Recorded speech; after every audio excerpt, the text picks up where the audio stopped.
All right, and we're live. Ladies and gentlemen, thank you for tuning in to another Global Media Inc. live stream, another Global Media Inc. production. I'm your good humble brother Basim. Tonight we've got another special presentation lined up for you. We've got Kashub the historian, also known as Moreh Yeshaya. You know him from Hebrew War Machine Radio. You know him from Debate Talk for You. You know him from the recent lecture he gave in Brooklyn, New York, entitled The Synagogue of Satan is Falling. So, ladies and gentlemen, without further ado, we present to you Kashub the historian, also known as Kashub Danite historian. Kashub, good evening. Shalom. Let the people know who you are and your website, good brother. Yes, peace. How's everybody doing out there? We're doing fine. We hear you loud and clear, good brother. Giving honor and praise unto the Creator and the Maker of heaven and earth. The presentation that's about to be presented, it's a little over 40 slides or so. And in this presentation, I will attempt to show, as it is entitled, From Africa to America, why we say some of the things that we say, why we teach some of the things in which we teach. There will be many cited sources. This is nothing basically, coming off of the top of the head. This is basically nothing that's just sprung up out of clear blue. You understand? These are coming from credible sources that's both quote unquote black, quote unquote white, or actually male or female. There's no quote unquote male or female. So just wanted to sit there and just have that to be noted for edification purposes. Giving honor and praise, as stated once again, to Yah. Hopefully everybody is in good health, good attendance. And I'm open to constructive criticism. You understand? I don't mind somebody pulling my coattail. I don't mind somebody letting me know what's going on, or so forth and so on. I think my history has shown that to be the case. You understand? I'm going to start off with a prayer in the language of our ancestors, the language of the Hebrew. And this is going to be stated, but not for so long, but just for spirituality reasoning, if you will. You understand?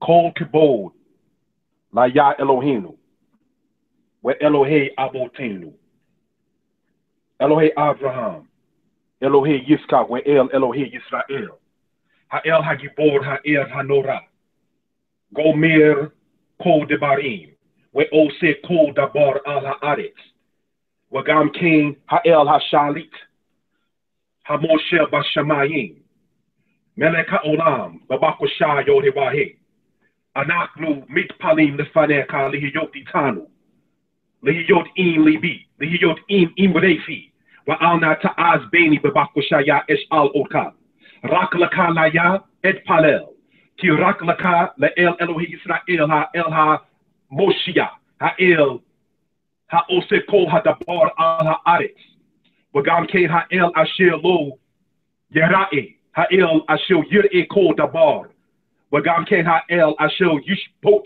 Wagam Ken Ha'el Asher Lo Yishapet. Atahu wa in Kimoka, in Etzlaka, in Shaweh Laya Elohe Yisrael. Hallelujah. Amen. So, just wanted to sit there and have that short, brief prayer introducing the stance and calling upon the name of the Most High. Basically, what I was saying, to recap it, was saying that Ein Elohe Kimo Yah, there is none like Yah. Ein Shaweh La Yah, there is none to be compared unto the Most High. And so these are some of the things that some of the principles and understandings that we know, understand, and have as far as being an Israelite. When one is saying that he or she is an Israelite, what he or she emphatically is saying is that he or she is a descendant of Abraham, Isaac, and Jacob. Now, this title right here, From Africa to America, might seem controversial to some. You have many people who, among Israelites, who say there's no way in the world that Israel, the land itself, is within what we call and understand as the continent of Africa. However, such is not accurate. The land of Israel geographically is within the circumference of what we call the continent of Africa. Now, that being the case, now we all know about the word Africa, Scipio Africanus, the Afro-Uka, this terminology, the people saying they came from this, that, or the third. That's not what this presentation is going to be about. We already went over that before with the Mighty Hebrew. You understand? So, what this is going to be about, basically, to recap in a nutshell, is this. If the Israelites, quote unquote, the black man and woman and child who was claimed to such, are the true people of that land in the East, and if it is geographically within what we know and understand as the continent of Africa, anybody who tries to say that Israelites are wrong for saying that that is ours, you done lost your mind. Because you can't in one breath sit there and say, yes, that's really part of Africa, and then sit there and call us African, but then when we sit there and say that that part of Africa belongs to us, you're going to sit there and tell us that we're incorrect. No, something is not logically come into play. What it is essentially is when one says that he or she is an Israelite, it's also saying that he or she is obligated and bounded by certain laws, statutes, and commandments, certain Torot laws, certain Kukot statutes, certain mitzvot commandments, such as the Shabbat, such as honoring your parents, such as diligently teaching your children, such as loving your brother, thy neighbor as thyself. You understand? So you ain't got to do that in some other kind of cultures. All you got to do is do you, and just look at what somebody else did and praise yourself based upon somebody else's accomplishment. See, in the house of Israel, we don't have that option. You understand? The Most High commanded in the book of Shemot, or in Exodus 20, that is, says, Sheshet Yamin Ta'abo, Wa Sita Kol Malak Teka. 6 days thou shalt labor and do all thy work. That is a commandment. When you go to Ezekiel chapter 40 and Ezekiel chapter 48, it talks about the children of Israel rebuilding what we understand as the third temple. So we're going to have to sit there and put our works in. It ain't just going to be a thing, oh, we're going to look at the pyramid that somebody else built and just sit there and just be in awe and just look like, wow. No. Our children are going to have to sit there and see the works that we put in. Not just we as the children of somebody else sit there and look at what somebody else did. You understand? We have to sit there and be the ones to sit there and set a mark and make your name known within the earth before the Most High, before his people. You see, that's called responsibility and obligation to your people. And a lot of people don't want to have to sit there and deal with that. Why? When you can just sit there and look at the pyramids in Ethiopia, and the pyramids in Egypt, and the pyramids in Indonesia, and the pyramids in Japan, and the pyramids throughout Mexico, why do you have to sit there and put any work in for your future? Somebody already did everything for you. And you can sit there and get emotional and get uptight and get upset and catch your attitude and not want to sit there and hear it for whatever reason.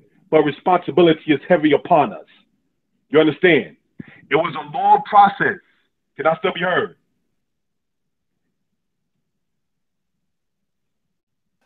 Loud and clear, Kashub. It just takes me a second to unmute my mic. All right. Well, it took a long process for us to get to where we are as a people in our undone state. And the scriptures is the only record known to man to date that actually speaks upon that kind of situation. Let's go over, before the actual slides are done, let's go over a couple of things within the scriptures so that way we can show why we're saying what we're saying. This is not going to sound the most pleasant either. Let's go, if you will, to the book of Amos, chapter 7, verse 17. All right, so we can see exactly one of the quotes that it's talking about. And it says the following: Therefore, thus saith Yah, your wife shall be a harlot in the city. Your sons and daughters shall fall by the sword. Your land shall be divided by survey line, and you shall die in the defiled land. And Israel shall surely be led away captive from his own land. That's in Amos chapter 7, verse 17. Your wife shall be a harlot, which is a whore. I don't want to use the other terminology. You understand? Shall be a whore in the city, that many sisters unfortunately are. Your sons and daughters shall fall by the sword. Just last year and the year before, we can see what that's talking about with the sons and daughters. Your land shall be divided by a survey line. Okay, this is the Gaza Strip. This is the West Bank. This is now Old Jerusalem. This is now Rich Ramon. They divided it by survey line. You shall die in the defiled land, and Israel shall surely be led away captive. So what are they talking about when they start saying, well, the Bible is based upon astrology and or mythology? Ain't no myth that we dying in these streets. Ain't no myth that our sisters are whoring out there. Ain't no myth that the family structure is broken. That's not a myth. You can sit there and try to hide behind some Metrunetta if you want to, because you don't want to have to sit there and unfortunately deal with the reality that as a people, yes, we unfortunately fell down as a people due to some of the things that our people have done. You're going to sit there and tell brothers that are Israelites that we are out of our mind when we say that our unfortunate state was brought on upon us. So you're going to sit there and just actually discredit your own strength as a people to say that some syphilis infected, herpes carrying, rat bringing, because there were no rats over in the Western Hemisphere, the European man brought them. When you study history, you're going to sit there and tell me that that creature that came up out of Europe was stronger than you after all of the wars that the people in Northern Africa fought with against the Europeans, and after all of the stuff that happened with the Dahomey and the European, such as Trudeau in 1892, in which there was no men, so we had to try to sit there and use the women. You mean to sit there and tell me that our people being as strong as we were as a people, that this hunchback, disease carrying, no labor structure having, dying of the tsetse fly when you go inside of books about slavery and malaria and African fever, the white makes to drop like flies. But all of a sudden, it's he who was responsible for our demise. It is not Mary, what's her name, Margaret Sanger, who died in the 1960s or 1966. She's not responsible as to why sisters are whoring these days. She's not responsible as to why sisters are going inside the clinic. They can put it there, but that don't mean you got to sit there and gravitate toward that. You understand? They also have places where you can go and sit there and do the regular marriage. But you got to talk about the white man setting up Planned Parenthood in the community and not talk about getting your Social Security and your birth certificate to go down to City Hall to sit there and get married. You understand? Our people's values have been corrupted. Our laziness and our lack of sense of responsibility is the reason why, like Shahrazad Ali said in her book, The Black Woman's Guide to Understanding the Black Man, she stated the reason why the black man is not respected is because the black man does not step up and do what he is supposed to do. This is what sisters been telling us for a long time. Don't believe me? Ask your mommy. Ask your black sister. I ask mine periodically to sit there and understand exactly what exactly goes through the brain of our women concerning us. And it ain't always nice. So to sit there and try to hide the fact that the scriptures even speak upon that, this is what we see, brothers and sisters. Some go this route. Let's look at this here. We have here the Egyptian Book of the Dead, the coming forth by day. And here is part of what our friend Muata Ashby in this book says. Now I'm going to sit there and try to make a quote from this so that way we can gain an understanding exactly of what we're talking about. All right? And for those who are able to follow along, I'm going to cite the pages that I'm reading from for edification purposes. All right? We're going to go in this book, if we go 1 second. We're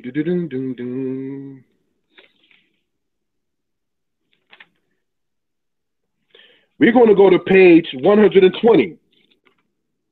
All right? So we can sit there and see what Muata Ashby in his book entitled The Egyptian Book of the Dead, The Coming Forth by Day, had to say concerning the Bible in certain cases. Because you just read something out the scriptures that sound like reality among us as a people in an unfortunate case. That our women are certainly a harlot in the city. And if you don't think so, all you got to do if you care to go there is type in P-I-N-K-Y, Pinky. Type in Janet Jack Me. And then you can sit there and see exactly what the black women have become. Not all sisters, but it is an unfortunate reality. You understand? This is what he says concerning this. And let's see which one tops more credibility toward the reality of us as a people. He says the following. Akhenaten's teachings were given less than 200 years before the supposed birth of the supposed date of the existence of Moses. However, Moses' teaching was not understood as absolute monism, but rather as monotheism. Therefore, whether the Jewish Pentateuch was written by a person named Moses or by Jewish scribes much later, which most modern biblical scholars now agree, the influence of Akhenaten's teachings would have been foremost in the instruction of Moses. Remember that the Bible says that Moses learned the wisdom of the Egyptians in Acts chapter 7:22 there. While all the attributes of Yahweh, the Hebrew God, are contained in the teachings related to Aton, the hints to Aton go further in espousing the nature of God and God's relationship to creation and humanity. Now, according to this, the teachings of Moses is adopted from Akhenaten of Dynasty 18. So let's understand something about this particular character that's named Akhenaten in history.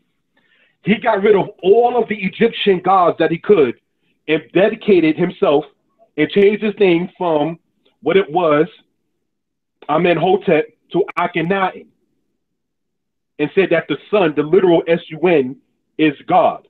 And that's why you see him pouring libations to such.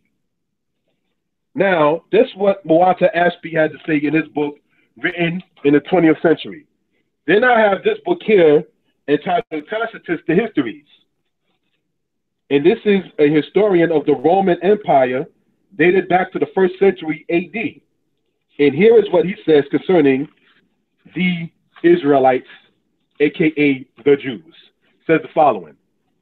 On page 234 in this book, we read, to ensure his future hold over the people, Moses introduced a new cult, which was opposed to all of other religions. All that we, the Romans, hold sacred, they, the Jews, hold profane, and they allowed practices which we abominate. So right there, this particular author is saying that Moshe or Moses, to hold, according to him, to hold his hold, according to Tacitus, to hold Moses, according to Tacitus, he is saying that Moses, in order for him to have the hold over the children of Israel, he gave them a form of worship that was not like any other upon the earth. The Torah itself says that as well, indirectly, that says there is no law, statutes, and commandments like this law. So, but according to Muata Ashby, the laws of Moshe or Moses came from the understanding of Akhenaten and his teachings. So let's see exactly if such is the case. Their ideas of the divine are quite different, speaking of the Israelites. The Egyptians worship most of their gods as animals, or in shapes of animal and half human.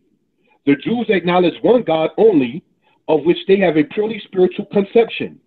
They think it is impious to make images of gods in human shape out of perishable materials. Their God is almighty and eternal, and without end.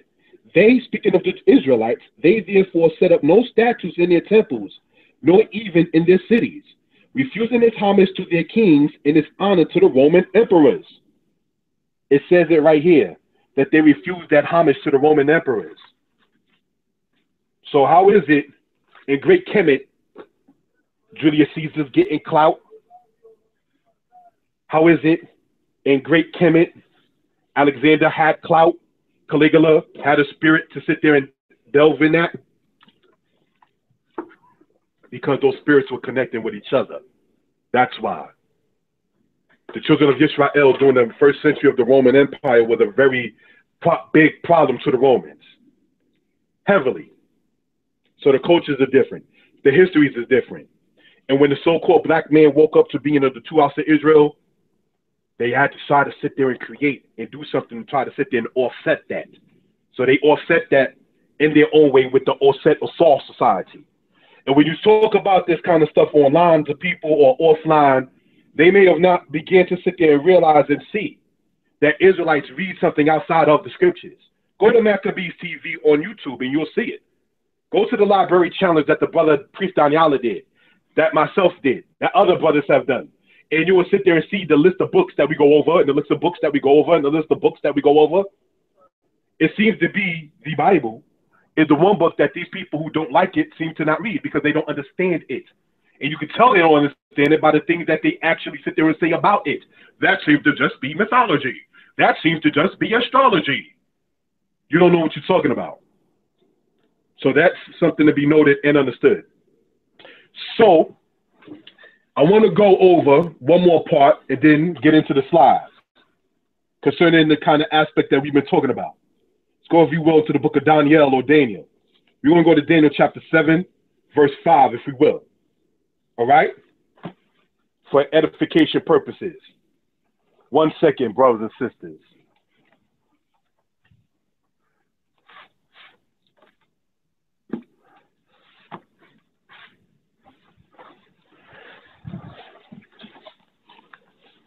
Daniel or Daniel chapter 7, verse 5. So we can sit there and see from the scriptural aspect a certain thing concerning history and so forth. Because according to them, they say that all the Bible is all mythology and astrology.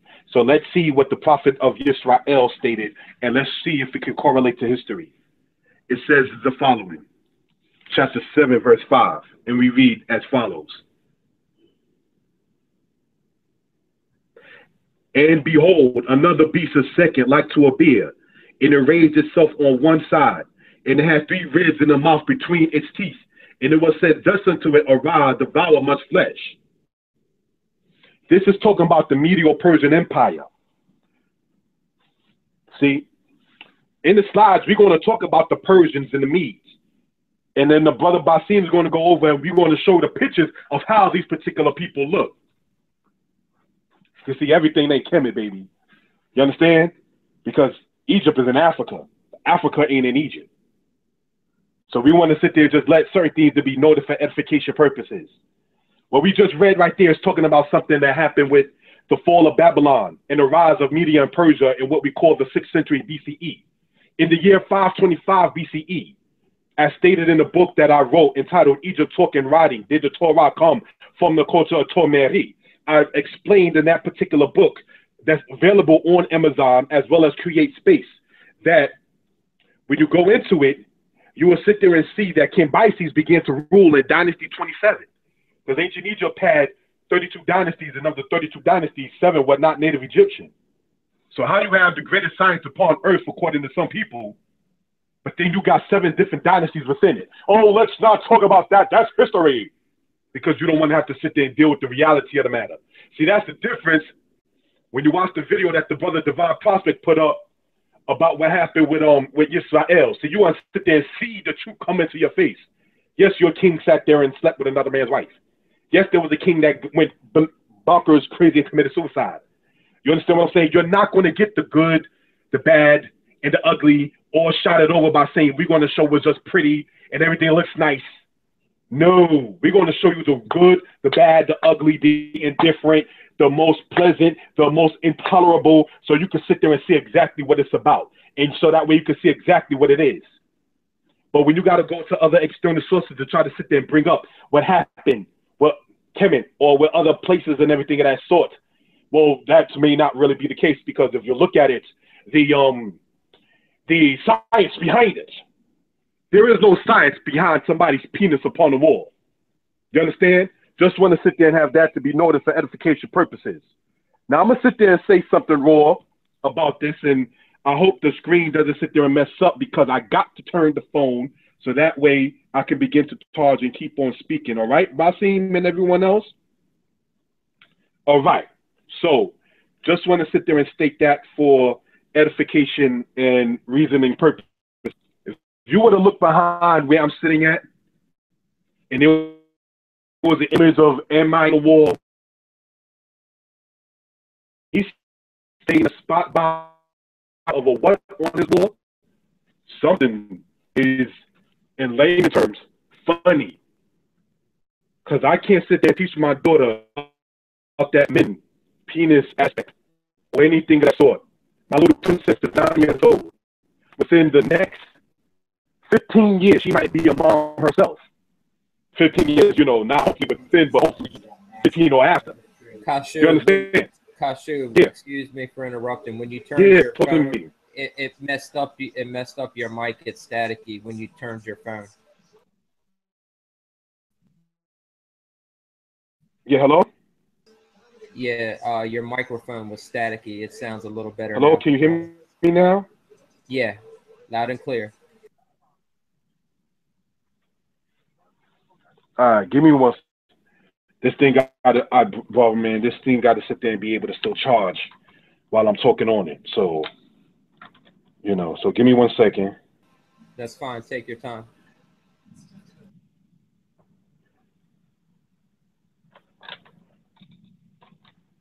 Able to be heard and understood clearly? Hear you loud and clear. Just can't see you. The phone's aiming at the ceiling a little. Yeah. I'm have it at that for the moment while I charge up. Hopefully that's not such a big issue. Well, the most important thing right now is the audio, because we're getting ready to do your PowerPoint, and it won't matter really what your camera's doing. Good. Like I was saying in closing out this part here, going over some of the discussions that done happened online. If you were to sit there and look up at the ceiling or saw the wall earlier where I'm staying at, you've seen an image of a phallus on the wall, what would be said? What can I sit there and explain that as? Well, you got to understand the resurrection of there's a difference between resurrection and erection.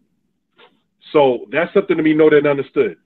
My mother, who was a female, did not have to sit there and teach me about what a vagina was.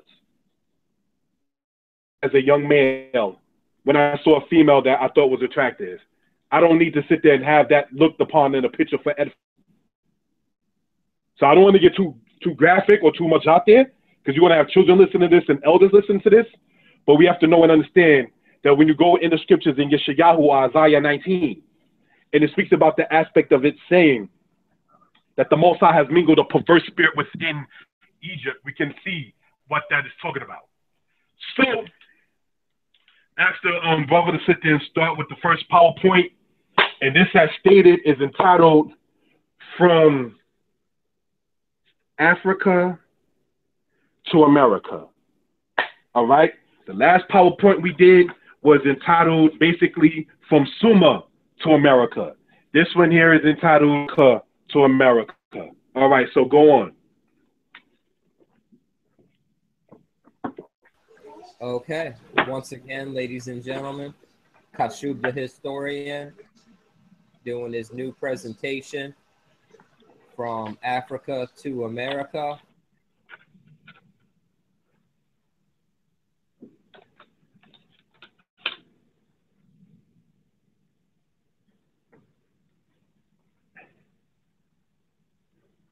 Well, when he is constantly learning, constantly evolving, and always increasing their knowledge and understanding. So we thank Kashub. Okay, Kashub, here's slide 1, and just let me know whenever you need for me to advance the slides, good brother. All right, what we're looking at right here in the beginning of this, as it's called, it says Black Arabs and Black Indians. Now, why am I going there? Because many people into the quote-unquote conscious community, they want to sit there and narrow the presence of the black man, woman, and child solely to sub-Saharan Africa. That is to say, any part of Africa that is south of the Sahara, which emphatically is not accurate. As we will go on, you will see black Libyans. Libya is north of the Sahara. You understand? So this right here is part of the Black Arabs. You get that out of a book entitled Black Sumer. That's where I got that particular picture from right there that you see to the left. The next one that you see there is a picture from the people called the Dravidians. You understand? The Dravidian people were the ancient people that lived in ancient India. And as you can see, that's how they looked. When you go into J.A. Rogers' book, you will begin to see edifications upon that particular subject. So I'm stating the sources where I actually got my information from. When this is posted on, if anybody has a question within the comment board, I have no problem stating and answering where I got my information from. All right, so just want that to be noted for reason and purposes. All right, so if you will, can we go on to the next slide itself?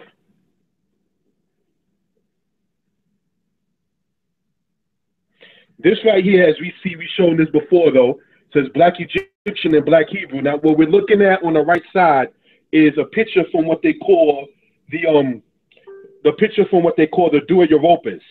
All right, and it's dated actually as stated from before to the 2nd and 3rd century BCE and what they call southern Syria.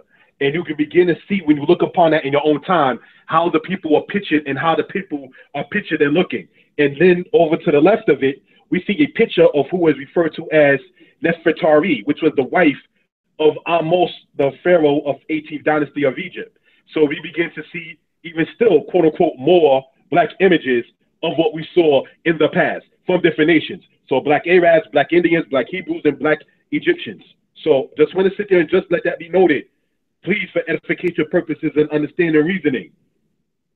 Black Egyptian, black Hebrew, prior to that, black Arabs, and black Hebrew and black Indians.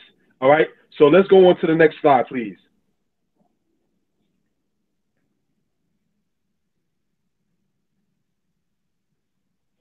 All right. What we're looking at right here kind of went over before as well. This is called Black Asiatics in Egypt. What you're looking at on the left-hand side is a picture dated from the era of what you call the Middle Kingdom of Egypt, where the Asiatic people, or the Amu, A-M-M-U, were actually pictured within the Egyptian walls itself. They were the ones who actually introduced, for edification purposes, the horse and the chariot. These people later on in history was later on called the Hyksos. The Hyksos look like the gentleman that you're seeing right here. We're going to talk about the Hyksos a little bit later as we go on.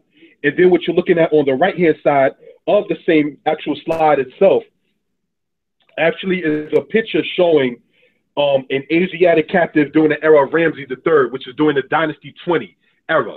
So I just want that to be noticed for edification purposes. So far, ain't no white face. Next.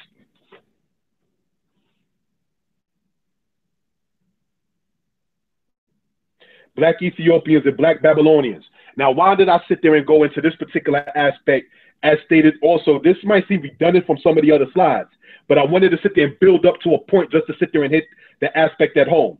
To the left, we see a modern-day Ethiopian man, and to the right, we see written from a book entitled Babylonians, and we can see how that person looked. Ancient Babylon, as stated before, was started by the Ethiopians. The Bible itself speaks about this when you go to Genesis chapter 10. You see, the beginning of the scriptures, Egypt is not, Kemet is not the star. If anybody, Sumer and Cush is, and they were both people of color. So those who want to sit there and try to sit there and play the Bible is the white man's book, I don't see where you're getting that part from. There ain't nobody there white yet. When you go in there, the Garden of Eden, it tells you where it's at in the area. Havilah, which is in Africa, Cush, which is in Africa, and then you got the Euphrates by the land of the Assyrians. That's also where people of color are. So we have to try to sit there and use some kind of understanding. And as a person, not to sound haughty, who teaches in a college, they have a college curriculum that try to sit there and indulge in the idea by saying, well, the lighter-skinned people were from there. Man, please, you got light-skinned Zulus, man. You got light-skinned people in Nigeria. So you just need to sit there and try to stop that kind of Willie Lynch in a quote-unquote conscious community. All right, so Willie Lynch is a concept, maybe not even a person. Maybe Jim Crow wasn't a person. But it is a concept, and part of that concept says separate the dark skin from the light skin. You understand? And that stuff still works, unfortunately, to this day. So we're going to sit there and go on to the next slide, please.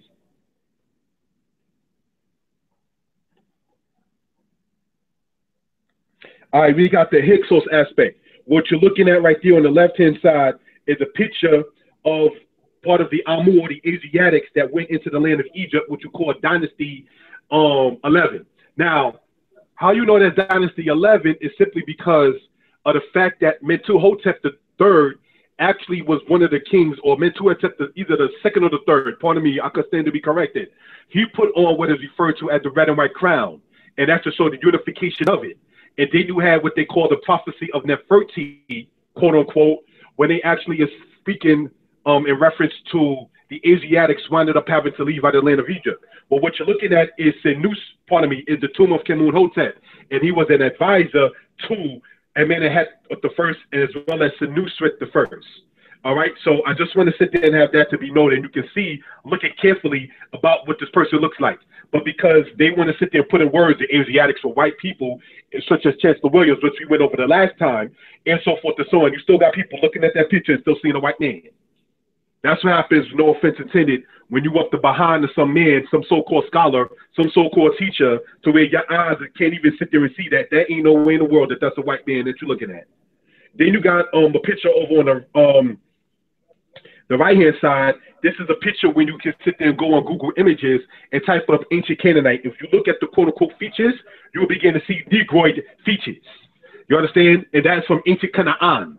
So the land of Canaan later on became inhabited by the Israelites. And then later on, when Hadrian came along during the era of the Roman Empire, they decided to sit there and change the same land's name into the land of Palestine. So if you go in your own time, you can type up African Palestinians, and you will begin to sit there and see the original people that were still left in the land from the era of the time when the Greeks were there, for the time when they came back from Babylon under the Persian rule of Cyrus. That's still within the land of Israel to this day. You understand? You ain't going to see them people on Facebook going back and forth. Just like the original Egyptians, the Nuba people.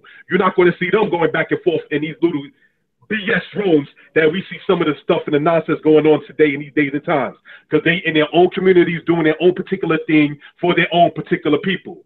You understand? So that should be noted. Hit for edification purposes. Next slide, please.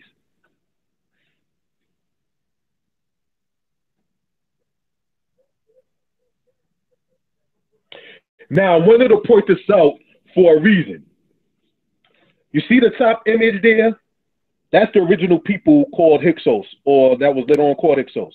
Then underneath that is the bleached version of them.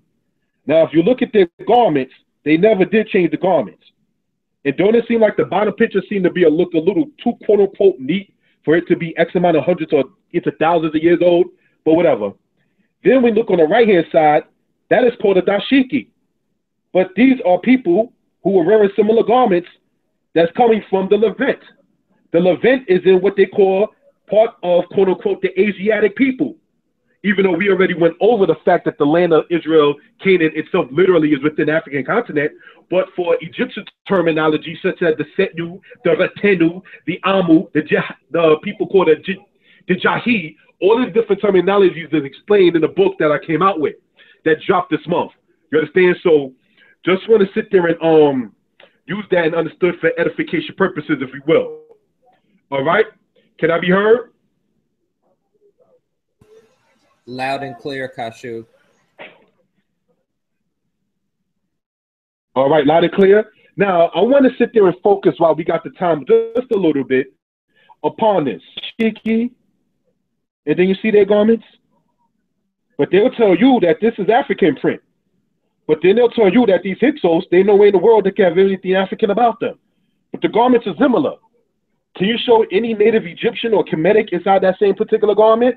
Or do you see our people going over to Egypt, coming out of Brooklyn and Los Angeles, wearing African print garments similar to the ancient Hyksos? Let's go on, please.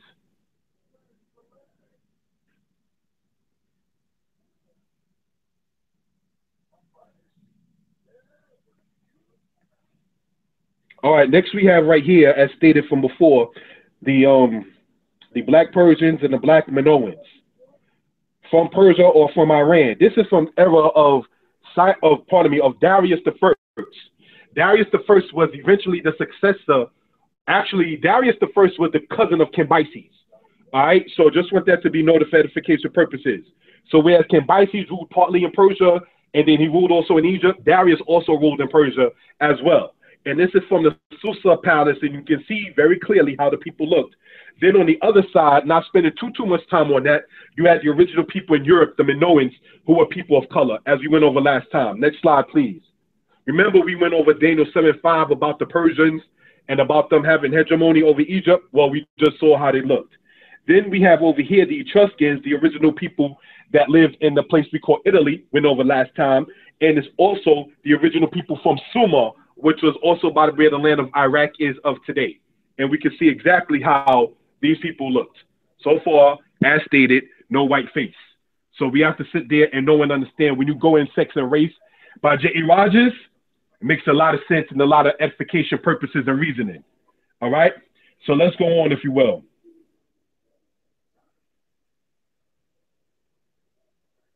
Egypt, Kush, and Nubia. Now, in the 1860s, they built what they refer to as the Suez Canal, right? But that means in this era, that did not exist. And what we're looking at. So we begin to sit there and see where the people had hegemony, where the people had rule at, and so forth and so on. It makes perfectly clear sense that they were not necessarily the same nation of people, but were more so rather within the same proximity politically. This is why you read in the book of 2 Kings chapter 24, verse 7 and verse 8, that the king of Egypt came not up out of his land because the king of Babylon had took everything that appertained to the land of Egypt going east of the Sinai. See? So that was during what they call Dynasty 26 in that particular part in the Bible itself. So I just want this to be noted for edification purposes. They did not sit there and say, okay, well, this part here is black and this part here is white, because as we've shown over and over and over and over, the pictures of the people are all of melanated, quote unquote, black people. All right. So Egypt, Kush, and Nubia, and you begin to see exactly where they also had hegemony at.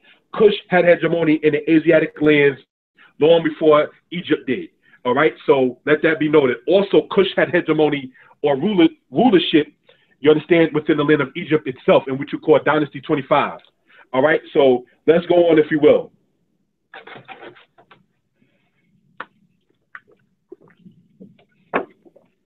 Upper and Lower Egypt. Now, why did I go over this? Because you have Tomeri, which is the northern part, and then you got Tamehu, which is the southern part. But yet, no offense intended, you may have some that will try to interchange. The reason why I put this slide up is for the people who want to give you, generally we're speaking, the New Age Egypt. Now, anybody who understands what I'm talking about, back in the 1990s, they had a thing what they called the New Age movement. The New Age movement taught things such as the earth is flat and not round. The New Age movement sat there and taught things such as saying that Egypt is the home of civilization. And they were all supposed to, under this New Age movement, get rid of the Bible, get rid of all the quote-unquote religion, such as Islam within itself and so forth and so on, get rid of all of that. And they all were supposed to meet when that Shabbat came in, that Friday night came in on January 1st in the year 2000, which was on the Sabbath. And they were all supposed to meet at the Pyramid of Giza and usher in, under the code of the Illuminati, the thing called the Novus Ordo Seclorum, or the New Order of the World, that you see symbolized on the back of the dollar bill. The dollar bill symbol has actually many symbolisms within it. You understand? The eye on the $1 bill, they is said to understand to be the eye of Osiris.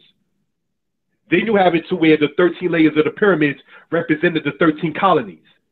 Correct me if I'm wrong. I'm going from what I understand. The Roman numerals underneath the pyramid or within the pyramid itself on the backside of the dollar bill add up to 1,776. That's 1776. May 1st, which the Illuminati calls May Day, May 1st, 1776 is the date that the Illuminati shot a German Jewish guy, brought it from Germany to the United States. So this is just something I wanted to be noted for edification purposes. So we have to begin to see with this New Age Egypt, where everything is, it's not about what happened with the people, it's about the science. It's the science. You're following a white man's made Kemet. I want you to understand what I'm saying to the people. What you are following and what I'm attempting to sit there and expose is the fact that people are being indulged in a Europeanized version of what they understand, quote unquote, Egypt to be. All right. So I hope this is being understood for edification purposes. All right. Can I be heard? Loud and clear. All right, because I just got your inbox. All right, my friend. Now, how does that tie into what we're just talking about right here when it says Upper and Lower Egypt? Is because Egypt is in Africa. Check. Yes, it is. But not all Africa is in Egypt. So how do you sit there and have people try to interchange it? Well, this thing was done by Africans. Then why is it when you go and you read about Kamose of Dynasty 17, when he said, why is it that I sit between the people of Kush and the people of the Asiatics, why each of them is taking their own part of Egypt? Both the Asiatic and the Ethiopian is a vowed creature. That's when an Egyptian king by the name of Kamose in Dynasty 17 is recorded as saying. He was the brother of Amos, who actually wound up eventually getting rid of the people called the Hyksos. You understand? Out of Egypt. But because they try to use Egypt as a catalyst for black history, they try to say any problem Egypt had to been of the white man, so therefore the Hyksos were supposed to be white as well. The Assyrians under Ashurbanipal and his father Esarhaddon, they had to been white as well. And so therefore, when you read about Taharqa, well, he can't be white because, well, he was an Ethiopian. So therefore, they all have to be friends.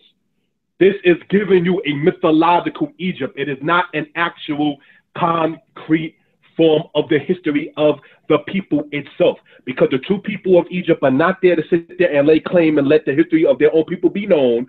You have this commercialized nonsense that people want to sit there and propose as generalized history with no sources, no evidence, no reason behind it. All it is I believe because, well, this great teacher said it in a video, and you never sit there and even read a book upon the subject, perhaps. Something is suspect. So when you have Mentuhotep and Ahmose and other ones who have what they call the red and the white crown being worn upon them, this is something to be noted for edification purposes. The red and white crown showing Sematawi, or the unity of northern and southern Kemet or Egypt, did not sit there and show the unity of all Africa. And when Egypt fell to Rome, after it was under Greek hegemony, the place called Botswana of today was not under the Roman hegemony. And that's too, is still part of the African continent.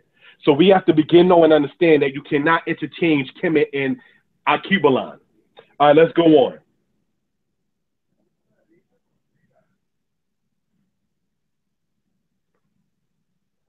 You have right here, as stated from before, the Jahi, the Setyu, and the Sea peoples.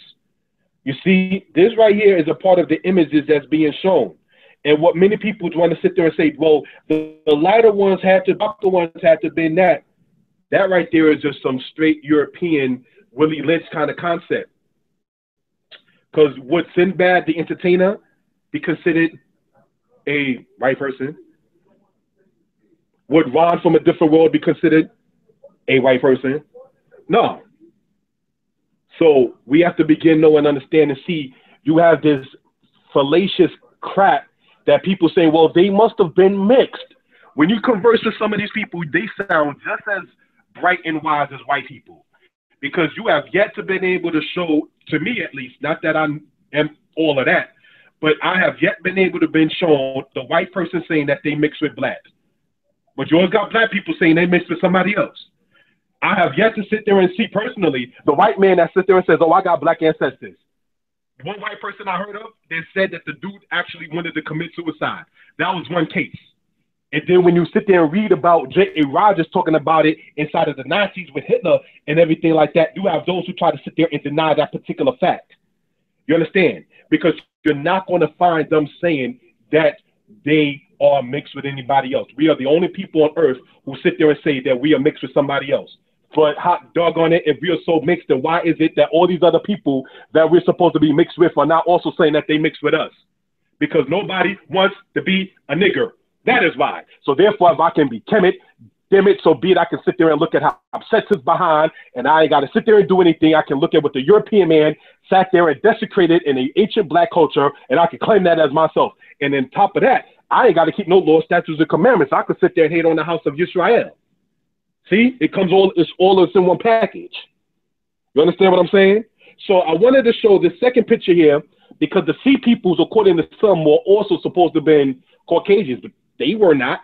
And the Sea peoples were noted by different names, and I listed them such as the Denyen, the Wetesh, the Luka, and other names when you go inside the book that I wrote entitled Egypt Talk and Writing. So let's go on to the next slide, please.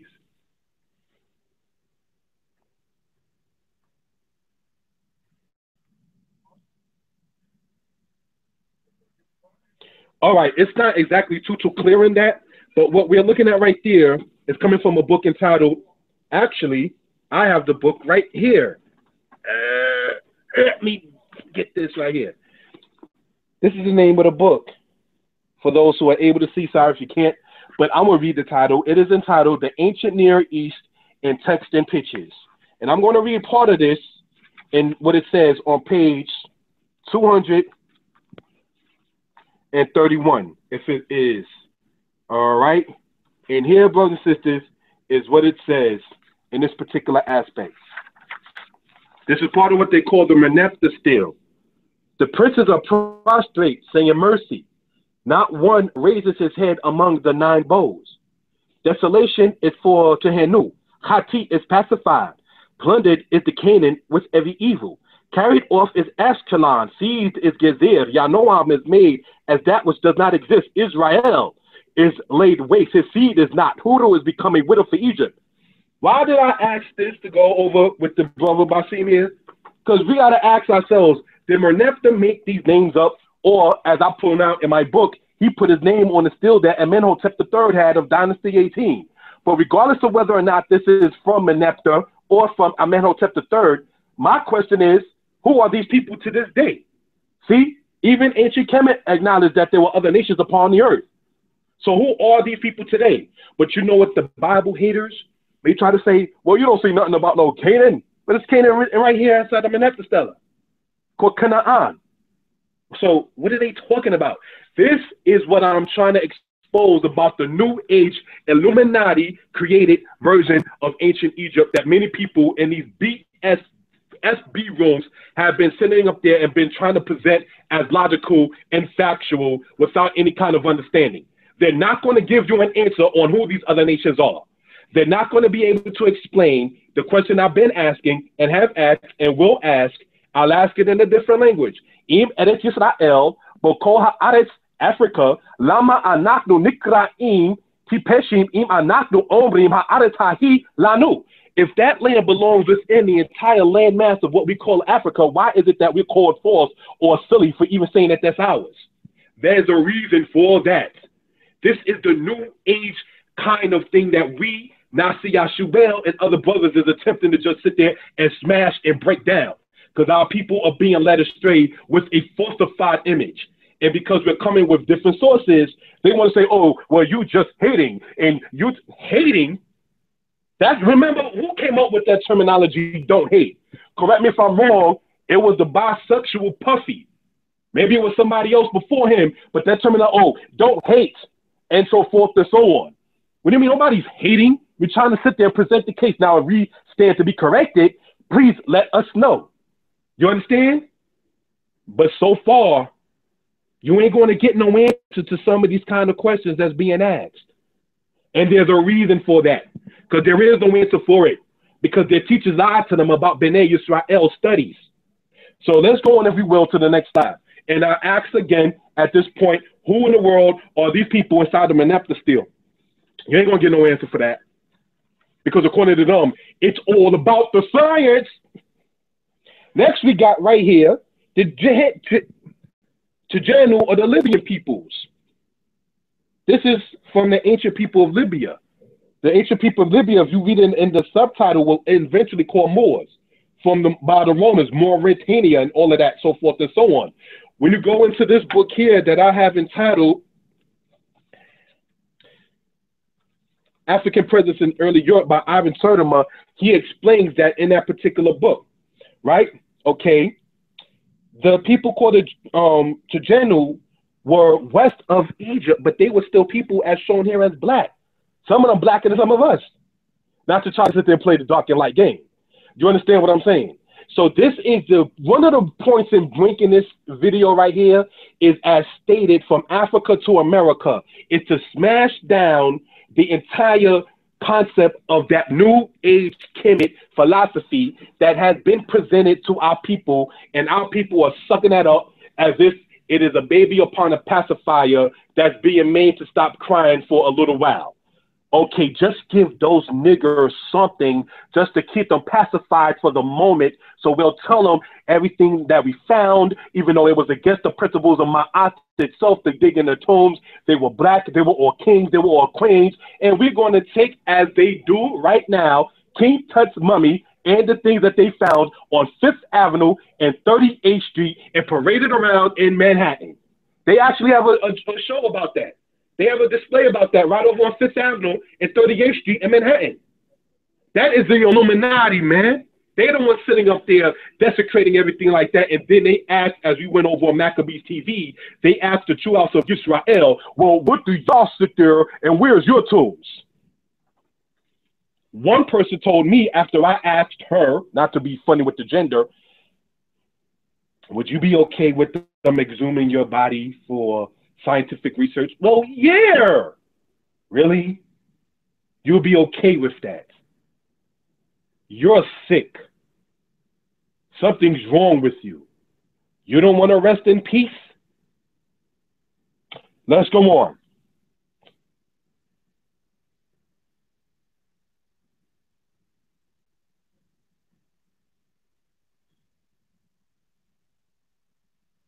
All right, this right here is entitled, in this slide, Egypt and Byblos, right? Now, Byblos in the biblical terminology was called Gebal, Gebel or Gebul, depends upon one's spelling, right? It was called Kubna, Kubna inside of ancient Egypt, but it's all particularly the same land, right? Under the kings of the 12th dynasty, Egypt once more became a highly organized, well-administered country with prosecuted policies in respect to Nubia, Libya, and Western Asia. This is where this whole thing fits in at. You see where they did trade at according to this particular map? When you go into the most cited papyrus, I think Israelites cite as the Imperial Papyrus, the author of that Imperial Papyrus speaks about ships not being able to go to Byblos. Why would they need to go to Byblos in the Middle Kingdom of Egypt? And you know that the Imperial Papyrus is dated to the Middle Kingdom of Egypt and not the Old Kingdom of Egypt, because it speaks about the Medjay, M-E-D-J-A-Y. The Medjay is the Ethiopian Cushite that was inside the army during the Middle Kingdom and not so much of the Old Kingdom. So that's something I want to notice for edification purposes. I'll point that out in the book as well. Next subject is this. It says, once more, it became a highly organized and administered country with prosecuted policies in respect to Nubia, Libya. That means that they themselves did trade with other nations. But it's all about the science. See, it's the science behind everything, man. It ain't the fact that they went to the Sinai and got the test bed. It ain't the fact that they got lions out of Nubia. It's all about the science. It's the BS, the bachelors of science. We're going to keep the language clean that they're trying to present. All right, let's go. Let's move on.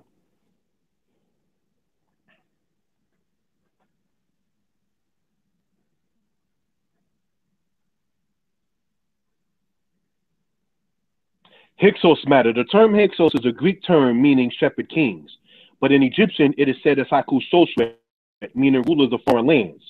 The Egyptians did not distinguish which particular nation these Asiatics belong to. They simply called them a generic term.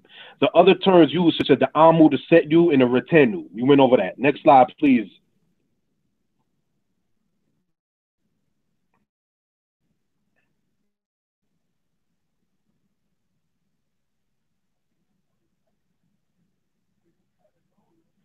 Asiatic man in Egypt. We went over this before as well. All right, so we're going to move on to the next slide, please.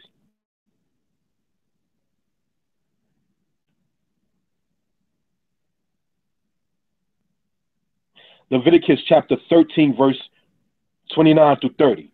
And when a man or woman hath a plague upon the head or upon the beard, then the priest shall look on the plague, and behold, if the appearance thereof be deeper than the skin, and there be yellow thin hair, then the priest shall pronounce him unclean. Now we're going to take it and read it from the Hebrew, but the second paragraph of such, right? Wara'a hakohen et hanega. Wahine mar'ehu amok min haor. Obo se'ar zahob dak watime oto hakohen. And the priest he shall pronounce him unclean. The key word I want to point out for those following is the third line, reading from the right, the fourth word, which says Zadeh, Hey, and Bet, which spells the word what? Zahob. The word Zahob means blonde or yellow. And when the person has that person is to be having the plague. So when you find the European people talking about being blonde is the creme a la creme, and that's the way to be. If the Bible is the white man's book, why then is what is praised about being white called the plague in the same Bible? Because it's all about the science. Somebody ain't reading. There ain't no way in the world that's a European man book. Because what is praised among them shows it to be a plague among the scriptures in itself. So I just hope that could be noted for edification purposes. Next slide, please, Basim, bro.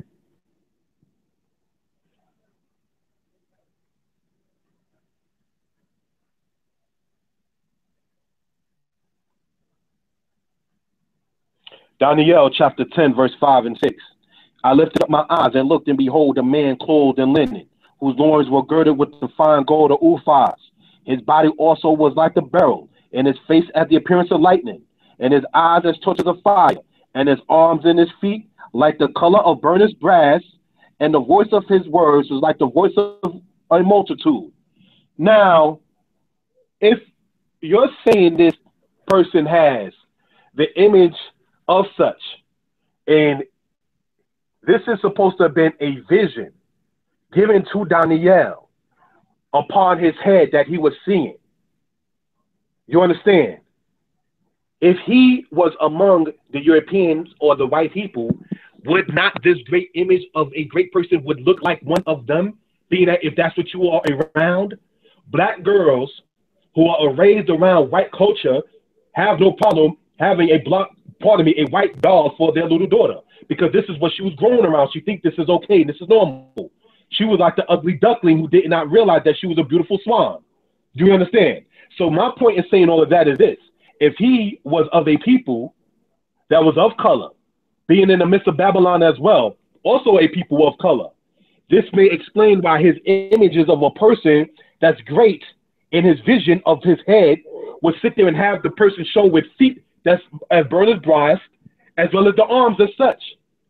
So where does this European man then fit in the scriptures?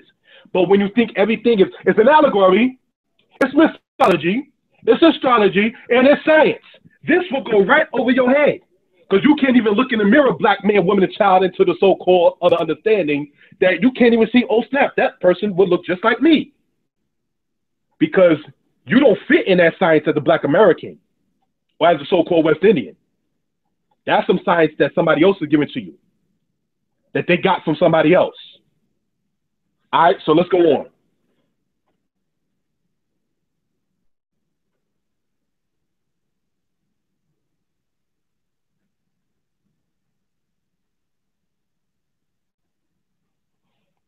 Lachish matter. We went over this before. This is concerning what happened when they invaded the tribe of Judah in 701 BCE. All right, next.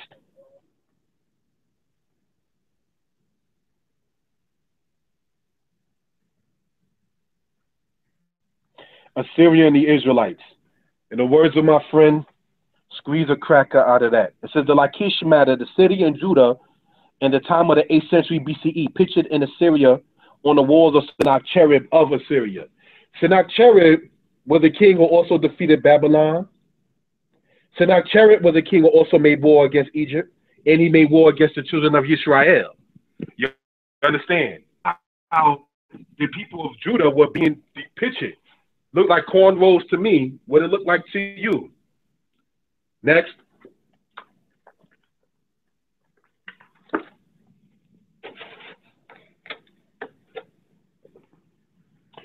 Aramean and Syrian. We went over this last time as well. But this is pictures even coming out of the land of Egypt itself, showing how the ancient Syrians look. But you got people saying, no, those were those mixed people that look like them Arabs and blah, blah, blah, that's over there in the east over there now. I said, no, that's not what Zion pictured. You can look at the pictures right here and see how the ancient Egyptians themselves even pictured the Asiatics. But everything, when you think it's a science and it's astrology, this right here will fly over your own head. See, this is coming from real Kemet right here, what we're seeing. This on the right-hand side, on the right-hand side. This is from the the 18th dynasty. And what we're seeing over here is from the 19th dynasty on the left-hand side. But see, that don't matter when everything is just about the science. So you just take a whole big bulk of it and just throw it all out the window because, well, it's all science. Everything is just science. Let's move on, man.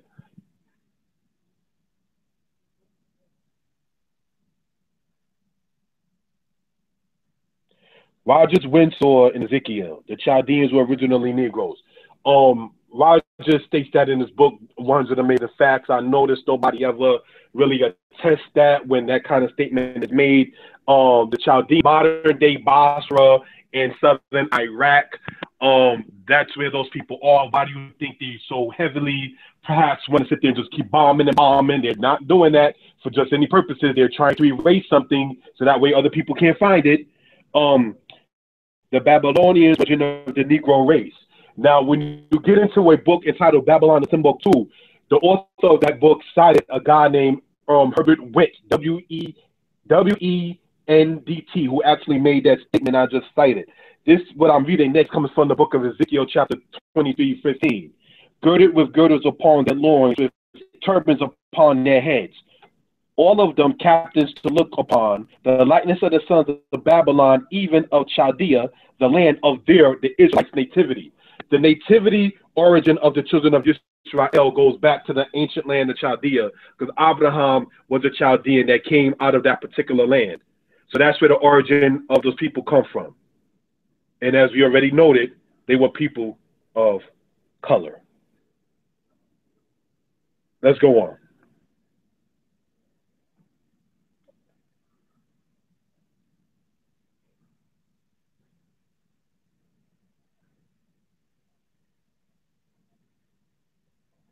Babylon and Chaldea shown upon the map.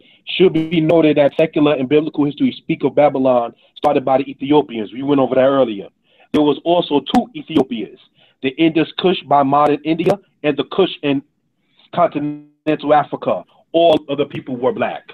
All right, we already went over that with the Dravidians when we showed the black Indians. All right, so let's move on.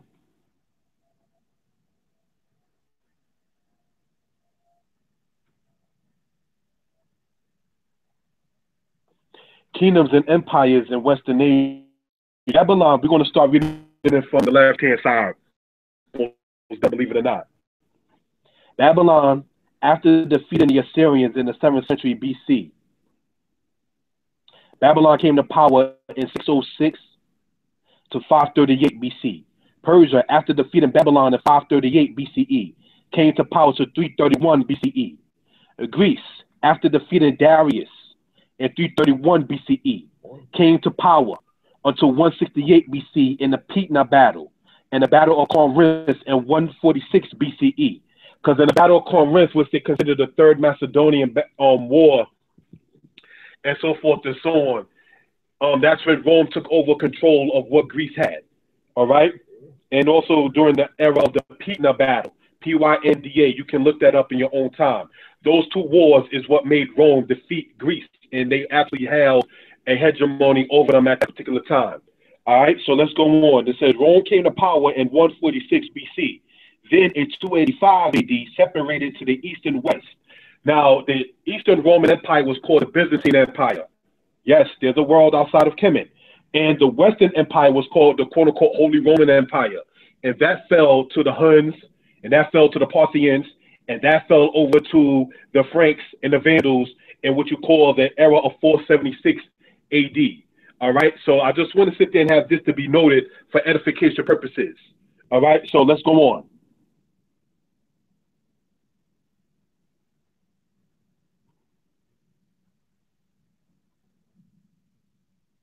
Strabo and Durant. We've been over this before. All right, Strabo, the date stated, the Hebrews in Cyrene, Libya are in all cities, and it is hard to find from Egypt to Libya where the Hebrews were, and they have influenced others into their way of living. Will Durant stated the following as noted, stated that by 70 AD, there were thousands of Jews, black by the way, in Cilicia and the Tigris, and numerous in Arabia and crossed thence into Ethiopia. Let's go on. Next. Because remember, this is called From Africa to America. Let's see how it goes down. Afro-Asiatic languages. If you look over and see where it says the Near East, Akkadian, Hebrew, then it says Aramaic. Then if you go over from the Akkadian, going over to its left side, going over, boom, then you see Ge'ez. Ge'ez is still spoken by black people. Then it goes from the Ge'ez to the Tigray. Then it goes into the Hara people. And then you see the Amharic. Amharic and Hebrew are related, even phonetically. All right? And we're going to see in the next picture how an Amharic person looks. So we're going to sit there and show for edification purposes. This is what the New Age Egypt people are not going to be able to show you. The New Age movement and the New Age Kemet that they present to the people is going to be smashed. We, the sons of Yisrael, is going to smash that. You understand? Blessed be the Most High. All right? So go on into the next slide, please, because we already see that Amharic is part of the Asiatic languages, right? Afro-Asiatic languages. So let's see how the people look who happen to speak this. Next slide, please.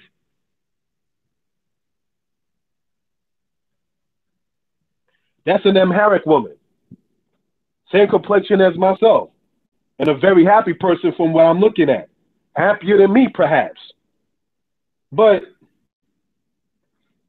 you ain't going to get this understanding looking at the commercialized, the New Age version of Africa / Kemet. And I state that I state that as a reason, Africa / Kemet, because that's how they want to sit there and hopscotch. See, you ain't got to sit there and deal with Amharic and Ge'ez and the Tigray. You ain't got to sit there and deal with all of that.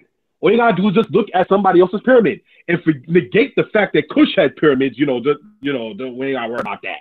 We just worry about one thing. And why do it seem like, they always seem to be talking about that because they want to be haters? If you're not able to claim that to be that people of Kemet, of the Deshret, of Huthatret, of Waset, if you're not able to sit there and claim to be that people of Sematawi, of Tamehu, and Tashmehu, and so forth and so on, what you basically just did is just take somebody else's and just want to sit there and deal with somebody else's science.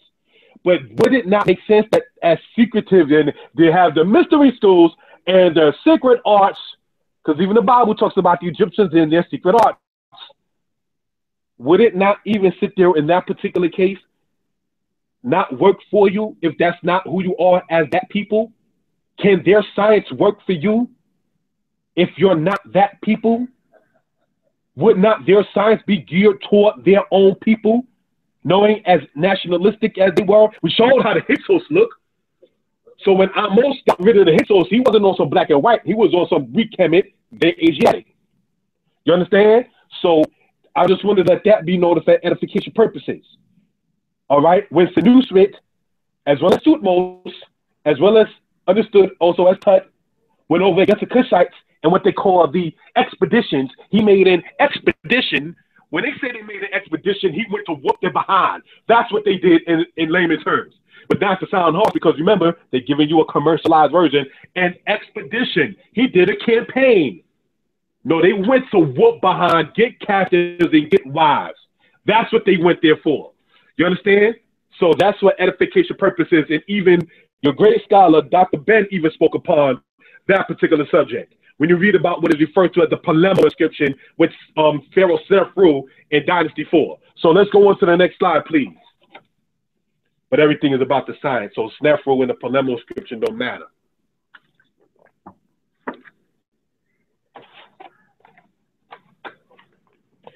These people here, more than likely, don't even speak English. And they will tell you that they are part of the children of Yisrael.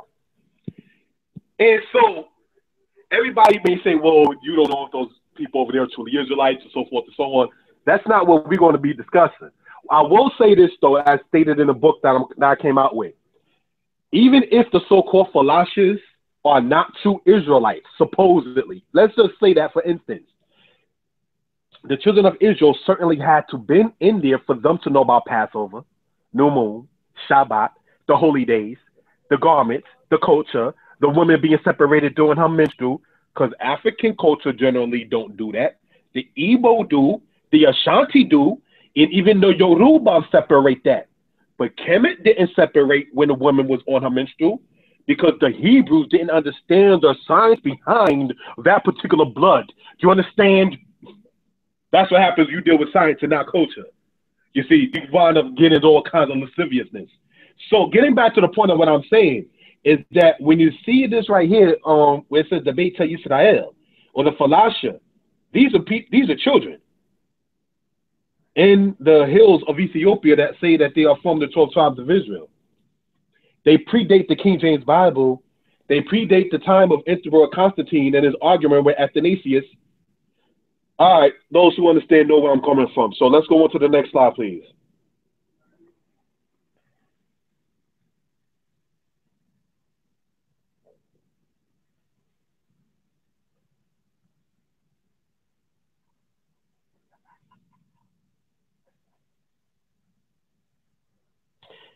All right. In 1670, the Portuguese reported that in Abyssinia/Ethiopia, there is a group of people who keep the Old Testament ways.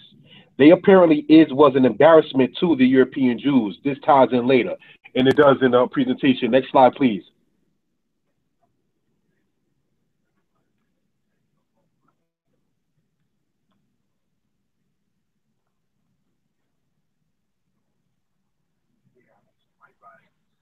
Queen Kahina, a black woman who lived in the 7th century AD, who ruled over the Berbers and is said to be war against the Arabs in taking. She is said to be of the Jews of North Africa or of the Jews of the Berber people. All right, so you can look that up in your own particular time when you get the opportunity. Queen Kahina. All right, next slide, please.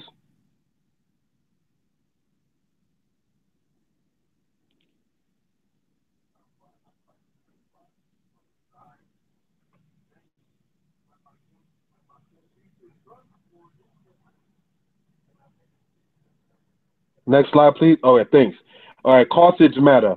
In the 9th century BCE, the people from Tyre went from there to settle in what is now Tunisia. We went over this last time too. Also in what is referred to as the Periplus of Hanno. All right, so they went from Tunisia, which is over in the orange the dark orange thing to the top of it, going over to the Gambia, which is over there pictured on the far left-hand side. So next slide, please. We went over that aspect in the last particular slide, but I'm using this because remember, this goes from Africa to America. Let's go on.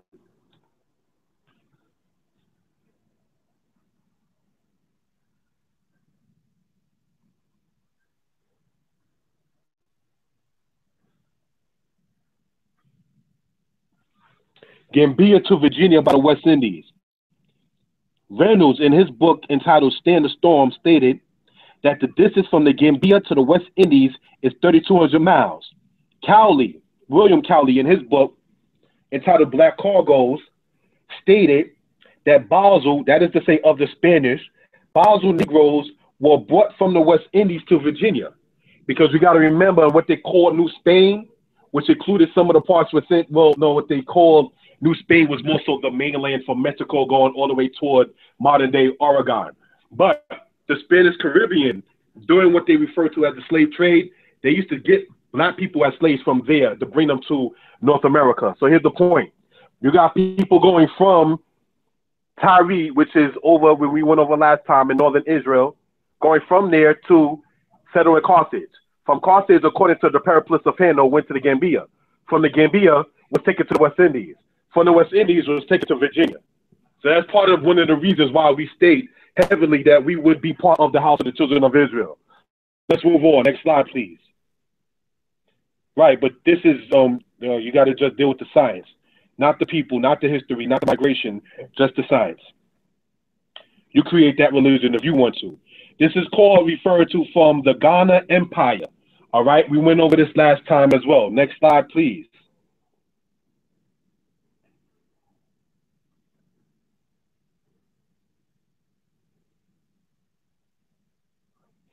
The Mali Empire, all right? Because when the Ghana Empire fell in part, the Mali Empire took over.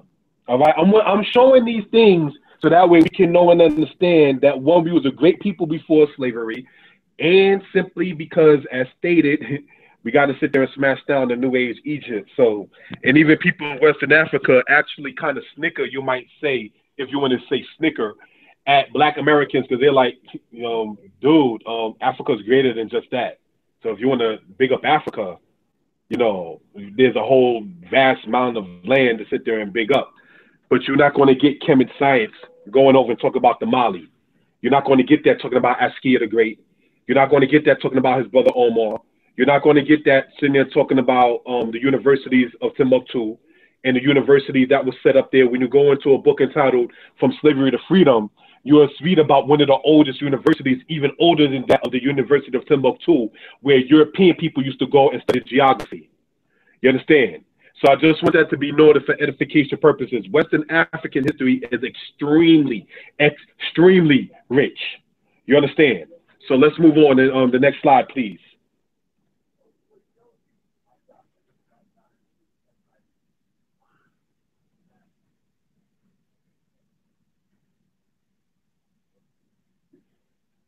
Songhai Empire, which was greater than the two that preceded it. All right, just want to sit there and show that for edification purposes. Songhai Empire basically fell thanks in due in part to the Spaniards and the Moors. All right, in the year 1591. All right, so let's go on, please, with the time allotted.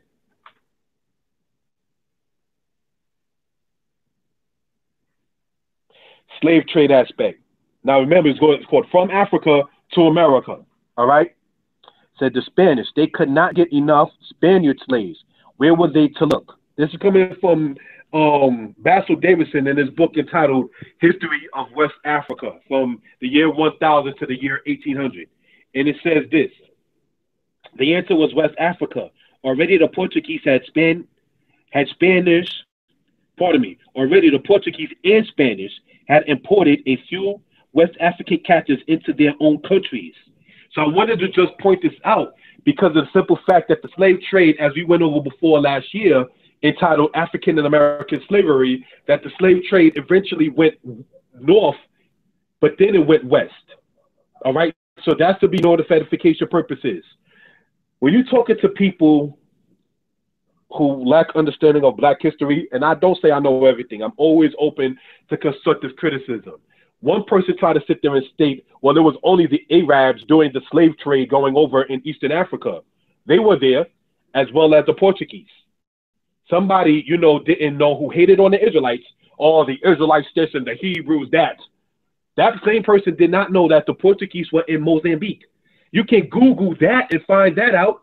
And if you're not a computer bug like some of us, you can sit there and just go into a book entitled History of Slavery by Susan Everett, and she speaks upon that.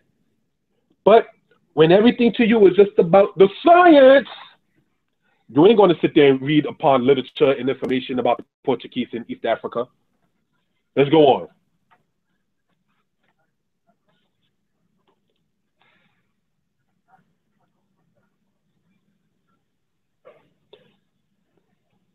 All right. Says blacks were brought to Cuba in the year 1506. That's coming from the book entitled From Slavery to Freedom. Then it says in 1516, Charles II issued licenses in regards to have blacks as slaves. The asiento from 1543 until 1534 is what was used to have blacks brought to the West Indies as slaves. Now, one of the things I want to point out emphatically is that they attempt to sit there and state, well, the Bible is what was used to keep you as a slave. We're going to sit there and see how that emphatically was not the true case of the matter when you get right down into it. But the Bible that was currently in circulation was the King James of 1611. The slave trade was before that.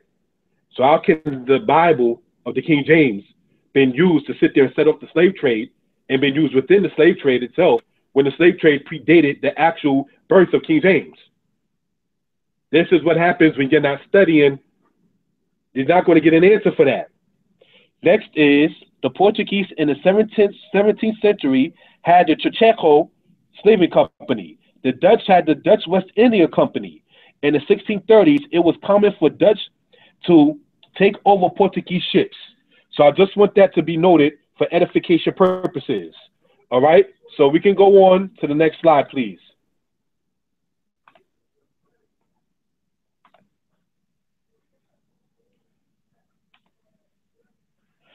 All right, the slave trade aspect, part two. Ponce de Leon, who was a guy who was a Spaniard, who tried his best to obliterate the Taino people in modern day Puerto Rico, is also the same who quote unquote discovered Florida in the year 1513. In the year 1565, blacks were enslaved by the Spanish in what is now Florida until the era of 1810, then continued until the year of 1865. And what I just read came from a book entitled The Slave Trade by Hugh Thomas, mixed in with notes that come from the book entitled Black Cargoes by Daniel P. Mannix. Then we see on the other side, Vasquez alone, working for Charles V, had blacks brought as slaves to what is now South Carolina to Virginia in an era, a time of 1526. So Vasquez de Elon brought black people from what is modern day Dominican Republic as slaves over to the states that we call now South Carolina and Virginia, that vicinity right there.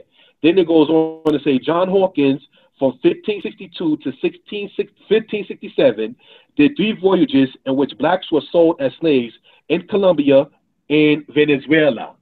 Now, why is it that our people don't want to sit there and seem to talk about the fact of what happened with our people in the West Indies, our people in the Caribbean, our people in Spanish America, our people in Latin America, our people in South America? It's because perhaps maybe that's more of a reminder that we actually came from one particular place, and you can't do your sciences having to look at somebody from Brazil when they know good and well that they come from either Angola or that they come from Nigeria, and that many of the people, when you go into the book Valley of the Dry Bones, lay claim to being from the 12 tribes of the house of Israel. That perhaps is the reason. So let's go on to the next slide, if we will.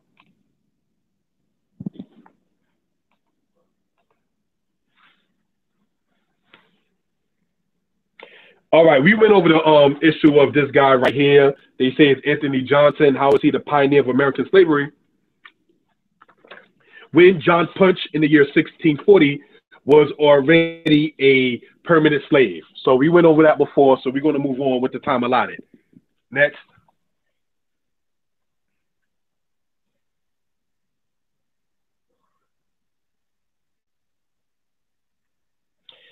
Hugh Thomas matter. He writes this in his book entitled The Slave Trade. In the year 1625, the Dutchman of war, John de Willem, the Dutchman, John de Willem, received a license to operate in the West Indies, Brazil, Virginia, and Guinea. But he was operating as a Dutchman during the slave trade in Virginia and Guinea, and in Brazil, in the West Indies. Virginia was having the Dutch as slave operators inside the 1620s, according to that, yes. In 1626, the French traded in slaves and other, quote unquote, other stuff, such as ivory and gum. And there's gum, not rum, it's not a typo. In 1619, we see about the Dutchman of war bringing 20 blacks as slaves to Jamestown, Virginia. This was not the first time blacks were enslaved in what is now the United States. Because when we go into history, as we went over before, history of slavery or slavery and African and American slavery, which me and the brother Basim did last year, I explained this much more in detail. All right, so just want that to be noticed for edification purposes. All right, so let's go to the next slide, please.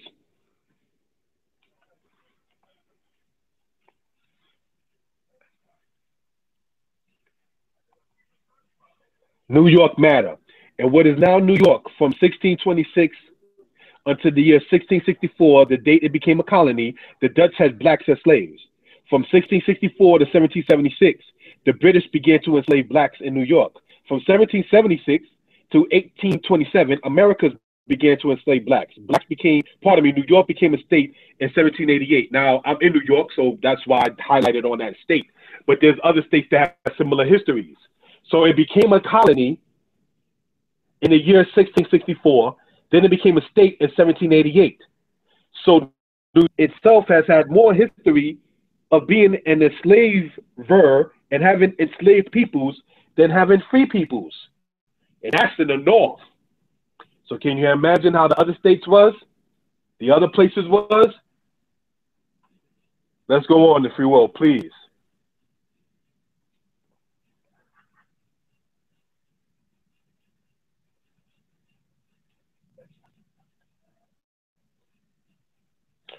There were 12 presidents who had slaves. Washington, he had slaves ever since the age of 11 in the year 1743. He had slaves when he was 11 years old. Jefferson, we all know about the situation with that, and Sally Hemings, sorry. Madison, Monroe, Jackson, Buren, Martin Van Buren. They have two high schools in New York named after this, you know. There's a school in Queens called Andrew Jackson, and then there's Martin Van Buren High School, also located in New York City. Then there's James Madison High School, also located in New York City. Then there's Harrison, there's Tyler, there's Polk, there's Taylor, there's Johnson, and then there's Grant. They are naming schools and having streets named after people who were slave masters inside this United States. All right. Lincoln's wife had slaves also. So did Lincoln have it? According to some, no. But your wife does. So therefore, you have what your wife has what you have. So indirectly, yeah, he was a slave master. Lincoln fired two people for freeing slaves. One of them guy's name was Fremont, and the other guy's name was McClellan. And you can go into the history of what happened with Abraham Lincoln, such as in J.E. Rogers, and it gets into that. Next slide, please.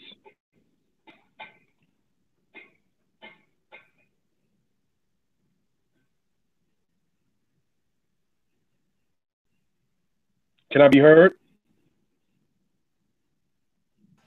Loud and clear.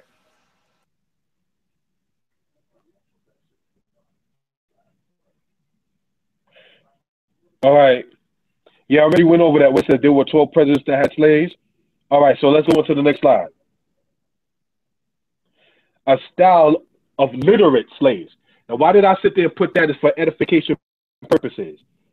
Gabriel Prosser, it appears from the scanty information available that the Bible was used to impress that the Negroes, that they and the Israelites could throw off the yoke of slavery and that God would come to their aid. Turner, speaking of Nat Turner, was a mystic who had found in reading the Bible what he regarded as a solution to the problem of Negro slavery. And what he did caused 55 whites to be killed. So, as stated in the SOS event that was done with the brother of Hashar and Daniela and myself, you have it to where people will sit there and say, well, if you look at Moses, he killed the guy and then he had to run. Well, Nat Turner killed somebody and he was on a run. You see? But the New Age Kemet Society had the same mentality that the white man has toward Nat Turner as they do toward Moses. I hope what I just said was heard clearly and raw.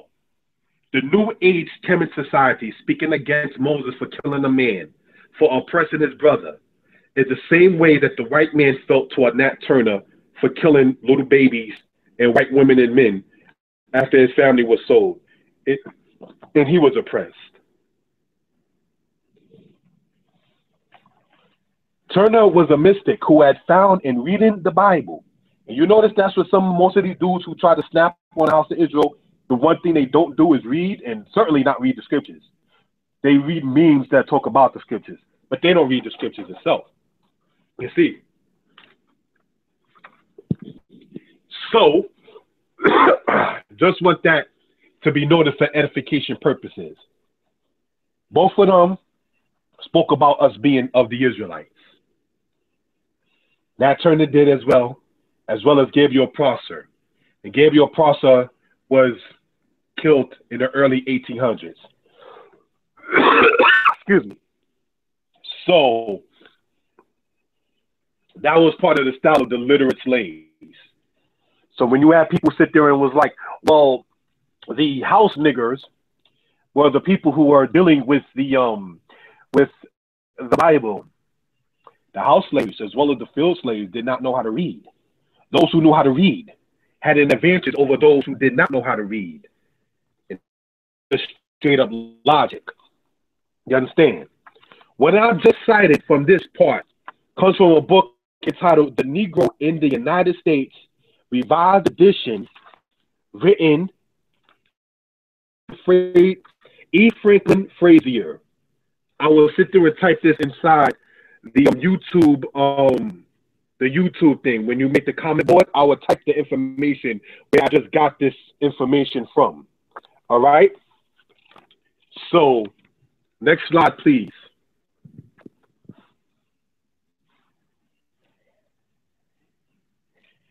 The Europeans in the wrong places. The picture to the left is them in South Africa. And the picture to the right is them in the land of Israel. Both of them belong to the continent of Africa, geographically. Both inhabited by people that's not African, or that's even black, or that's people of color. How is that possible? Imperialism and colonialism. And after trying to sit there and gain over the control of the information highway, and everybody now can become a scholar with no kind of credentials to his or her name, no kind of reasoning to his or her name, no kind of academia to his or her name. Nobody knows you. Nobody can speak up for you. You now become a teacher. How in the world is that possible? That's amazing, isn't it? Neither one of those people belong in any of those places. Ethnically, nationally, and culturally. 200 years from now, people might sit there and look at the people that's on the left-hand side and say, oh, they in Southern Africa, okay, well, see, they were in there too. That's their land too. If they didn't know any kind of history and knew what happened with Afrikaans, what happened with Shaka Zulu and the British, what happened with the Zulu War in 1879, and then the people that you see over there on the other side, if they didn't know what exactly happened with the Rothschilds, and remember the Rothschilds, the DuPonts, and the Carnegies. You talking about the Illuminati, baby. So we got to sit back and sit there and see who is pumping up this make-believe Kemet to keep our people distracted and try to keep on hating on the house of Israel. They ain't doing nothing but just using that to buy themselves time to try to keep on pumping up their lie. That's all that is. That's why when an Israelite asks a question, they can never sit there and give a direct answer to what the brother or sister of the house of Israel is talking about. Give an example. If the land of Israel is truly within the African continent, how are we, as black people, if you're saying that Africa in all its entirety belongs to us, how are we wrong for saying that part belongs to us? Kashu, I've asked this again. I've asked this on here in another language. You ain't going to get no answer for that. The response is different than an answer. There's a difference between responding and answering. This is something I learned at getting in trouble when I was a little child. Can I get you to fix your mic, Kashu? Hello? Could you fix your mic, Kashu, please? That we have one slide left before there's. Yeah, I hear you. Talk to me. Yeah. Could you fix your mic? Something was acting up. Can you hear me better now? Give me one more mic check, please. Hello, can you hear me? I hear you. Okay, you sound good. For some reason, it was breaking up really bad. We have one slide, and we'll get your statements, and then we'll discuss your books and your website. But yeah, I'm here. I just had to ask you to fix your mic. Please continue, good brother. Pardon me. All right. Well, if you hear me, that's a good thing. All right.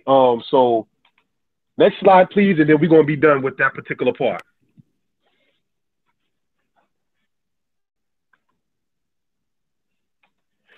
The Middle East. The term Middle East is made up in 1902 by a guy named Mahan. There is no such thing as the Middle Eastern race, since there is no set land called Middle East or language called Middle East. That's another ploy that they use just to sit there and buy up the time to keep their lie alive. That's all that is. You understand? So, this concludes the aspect with the slides and so forth and so on. And what I'm going to show is, if it can be seen,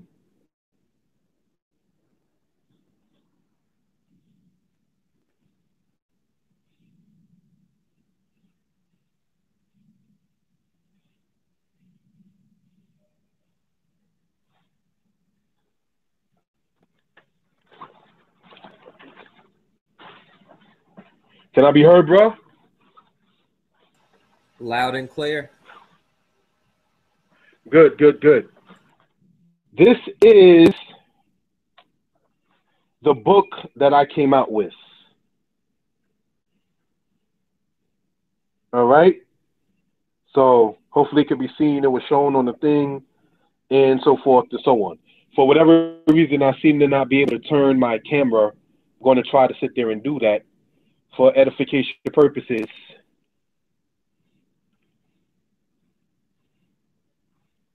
All right. Good. I'm able to now. Okay. See, it's called the Torah comes from the culture of Tomeri.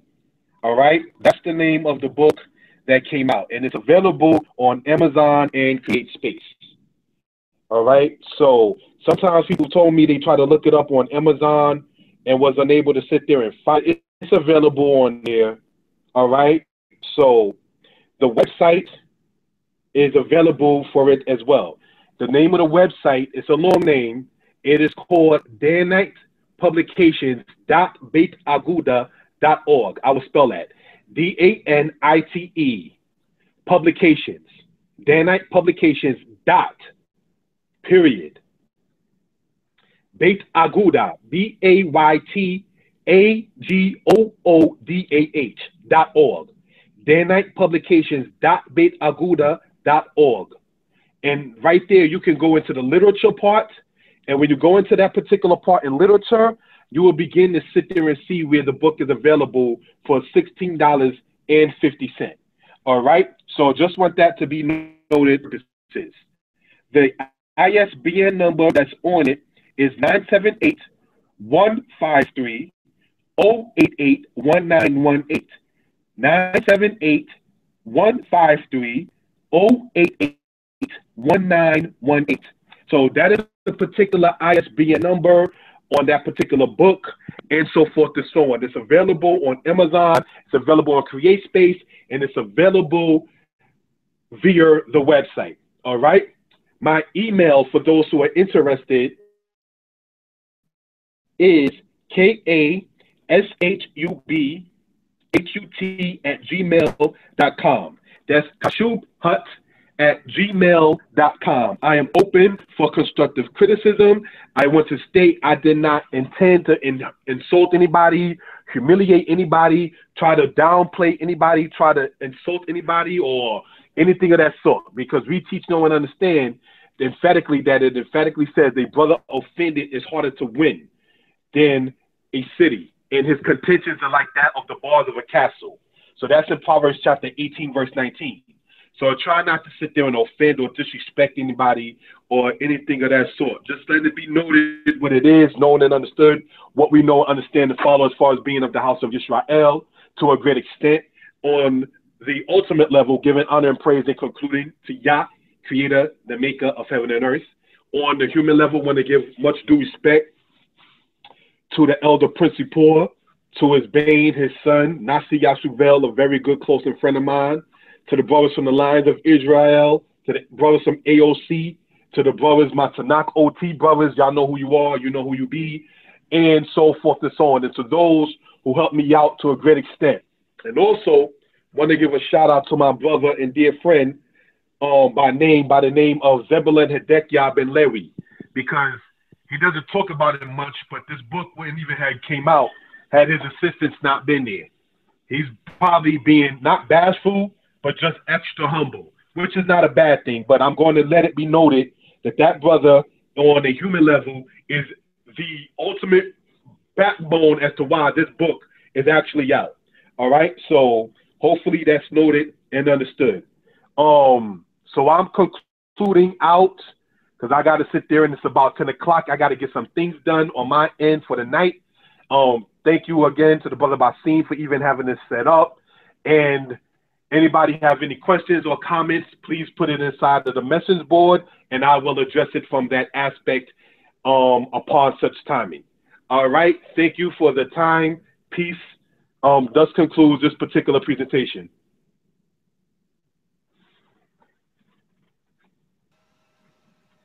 All right. Thank you, Kashu. Really quick.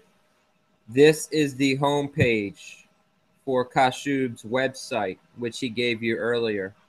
That is Danite Publications. I will include in the video description on this YouTube upload, I will include the links to his website. I will also include the links to Amazon.com where you can purchase his book. I will also include the ISBN number. Kashub, once again, appreciate your time and your dedication to the people.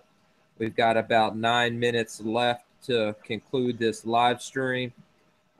Besides the book that you just spoke on, if I'm not mistaken, don't you have another book in the works, or you had a previous book before the one you just completed, good brother? Okay, if I can be heard, there's a book that's available, and that book is free. You can also email address. And that book is entitled Deuteronomy 28, 15 to 68, The Condition of the Blacks. That one's been available online via ebook or email. It's in PDF format. That one is free of charge. That one gets into why we explain historically biblical prophecy, tying it in together. So that's as far as it goes, as far as the book of the past. The book, as stated, is as you see right here, of Tommy Marie.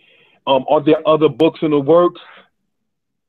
I ain't going to try to make the same mistake I made with this book right here and keep on saying, yeah, it's going to be dropping this date, and then I had to postpone the date, and people saying what's going on. It will be in the future with other books is when it will be. That's all I got. Okay. All right, Kashub, as always, you know, I appreciate your presentations.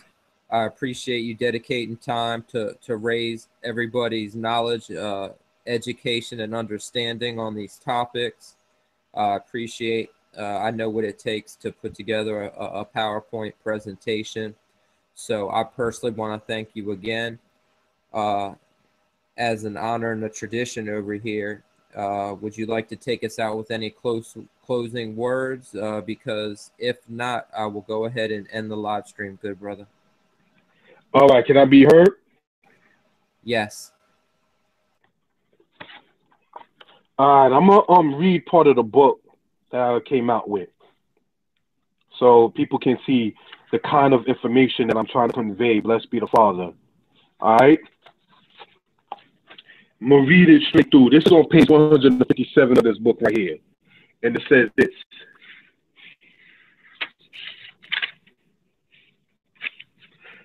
Esarhaddon of Assyria was the successor of Shalmaneser V of Assyria. Shalmaneser invaded and defeated Israel in 722 BCE, which was before Assyria invaded Egypt. The point in mentioning this is how can Israel be quote-unquote copycats of Egyptian history and culture when other nations independent of Egypt and Israel, such as the Assyrians, speak of Egypt at one point and Israel at another point? Cyrus, who defeated Babylon and permitted the Israelites who chose to go back to Jerusalem to do so, sired Cambyses, who eventually ruled over Egypt in Dynasty 27. History shows that claims of Israel not existing, or state Israel existed, copied from Egypt, to be incorrect. As we discussed earlier, Dynasty 27 and 31 together were of Egypt or the Persian rule. During this time of Dynasty 27, we see Cambyses, the same era we see the Israelites in Elephantine, Egypt. The time of this is also when Greece was an aid to the Persians, and the Egyptians traded grain with Egypt to gain help against the Persians. In Dynasty 28 is when Ametiris ruled. The 29th dynasty is when Nepherites ruled. The rulers of Dynasty 28 and 29 and 30 are listed as below, and in the book you will begin to see that. Many brothers who are into Kemetic science do not separate Kemet and Alkebulan. Alkebulan / Africa, the continent. The continent of Alkebulan housed many different people, though they were of the same skin tone. Kemet is a country that is within the continent of Alkebulan. Interesting is the fact that ancient Kemet, or Egypt, was very clear about their nation and their independent spirit. Yet, brothers today try to incorporate Kemet and Atibalan as one whole united culture. No offense, but that is the ways of the Europeans, the white people who colonized and try to group people based on outward appearance do. Al-Kibalan too, by the way, is an Arabic word. The Israelite enslavement was a bad time for the people of Israel. No people make up a story of being a slave. The idea of the Israelite enslavement was made up defies human logic. Some of the same people want the American enslavement of the black man to also be forgotten. Men make up stories of beating people up, not being beat up. In Exodus 1, we see that the sons of Israel, upon birth, were to be slain, and the daughters were to be left alive. America, not ancient Israel, was the copycat, if anything, in which he dealt with our people in slavery. So that's part of the book to come out, or actually the book that is out. You understand, on page 157, on page 158. So the book is 320 pages, available on Amazon, available on CreateSpace.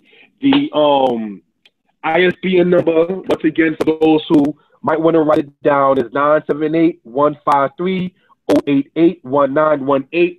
And I'm thankful to those who already patronized and bought it, giving you a shout out. May the Most High bless each and every single one of us. And with that, we got like 2 minutes or so I'm gonna just say peace and close it out. Let me close out in 1 minute or so with a prayer, right? Please do so. Toda Rabbah, Ya Elohai, Elohei Abotai, Elohei Abraham, Elohei Yitzchak, Elohei Yisrael, El Haose Hakol, Ha'el, Haose Kol Dabar, Aha Alex, Wa'el, Ashel Ham Zawe Kol Debarim Bashamayim, Ha'el, Ashel Asa Et Haraquia, Ha'el, Ashel Bara Et Haaretz, We Etayam, We Etal Asher Bam, Ha'el, Ashel Natan, Et Yom HaShabbat, La'am Yisrael, La'abdil, Et Ben Yisrael, Et B'nei Ha'amim, Toda Rabbah, El Ya L'Kol HaTorah, Toda Rabbah L'Kol HaTob, Toda Rabbah L'Kol HaDabar, Asher Atana Tatalanu, Hidamput Lelamed Al Shemcha, the Hodot Et Shemcha Olam Wa'e, Lilmod Et Sefatenu, Wagam King Kol Dabar Haze, Shu Nanu, Babakushaya Et Arbutenu, Sefatenu, Bigdenu, Wagam King Makenu Warakets Otanu, Wagam King Rafana, Lokok Hale Amka Amka Yisrael, Wahoshena Et Bene Yisrael Mekol Zarenu, Shalom Lakev, hallelujah. All right. On behalf of Kashub the historian and myself, I'm Basim. May the Most High bless you and yours. All the links will be included in the video description. Thank you for joining us this evening. Good night. Shalom.